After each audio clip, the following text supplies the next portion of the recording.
sommes, en fait, des êtres bien plus grandioses. À maintes reprises, l'auteur nous montre comment établir le lien avec ce qu'il appelle l'être. L'être est la vie éternelle et omniprésente qui existe au-delà de toutes les formes de vie assujetties au cycle de la vie et de la mort. L'être n'existe cependant pas seulement au-delà, mais aussi au cœur de toute forme. Il constitue l'essence invisible et indestructible la plus profonde. En d'autres termes, l'être vous est accessible immédiatement et représente votre moi le plus profond, votre véritable nature. Mais ne cherchez pas à le saisir avec votre mental, ni à le comprendre. Vous pouvez l'appréhender seulement lorsque votre mental s'est tu. Quand vous êtes présent, lorsque votre attention est totalement et intensément dans le présent, vous pouvez le sentir. Mais vous ne pouvez jamais le comprendre mentalement. Retrouver cette présence à l'être et se maintenir dans cet état de sensation de réalisation, c'est cela l'illumination. Il est presque impossible de lire cet ouvrage d'un seul trait. Il vous faut le parcourir à petite dose, puis le déposer pour réfléchir aux paroles que vous venez de lire et les intégrer ensuite à votre expérience de vie.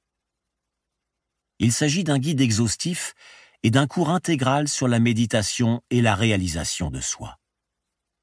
C'est là un livre à lire encore et encore. Et chaque fois que vous le reprendrez, vous y trouverez une nouvelle profondeur et une autre signification. Et sans aucun doute, plusieurs d'entre nous voudront se pencher sur son contenu toute leur vie. Le pouvoir du moment présent voit le nombre de ses ardents lecteurs augmenter. On l'a déjà qualifié de chef-d'œuvre. Peu importe comment on le décrit, il a le pouvoir de changer nos vies, de nous amener à réaliser totalement ce que nous sommes. Novato, Californie, août 1999.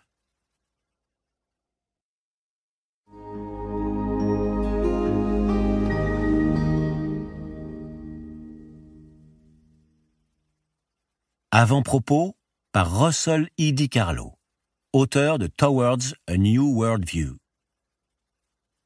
Sur un fond de ciel bleu azur, les rayons jaunes orangés d'un soleil couchant peuvent, à certains moments privilégiés, nous régaler d'un instant d'une telle beauté que nous en restons momentanément ébahis, le regard fixe. La splendeur de ce moment nous éblouit tellement que nos esprits habituellement si bavards marquent un temps et ne nous entraînent pas mentalement ailleurs que dans l'ici, maintenant. Baignant dans un halo de lumière, nous voyons s'ouvrir en nous une porte donnant sur une autre réalité. Une réalité qui est toujours là, mais dont nous sommes rarement les témoins. Abraham Maslow qualifiait ces instants d'expérience d'apogée, étant donné qu'ils constituent les moments forts de la vie où nous nous retrouvons projetés avec joie au-delà des confins de la vie concrète et ordinaire. Il aurait aussi bien pu les qualifier d'expériences furtives. Au cours de ces moments d'expansion de la conscience, nous avons un bref aperçu du royaume éternel de l'être. Ne serait-ce que pour un bref instant, nous revenons chez nous, vers notre être véritable. Dans un soupir, nous nous disons « c'est si grandiose. Si seulement je pouvais rester là. Comment faire pour y demeurer à tout jamais ?» C'est ce que je m'efforce de découvrir depuis les 10 dernières années.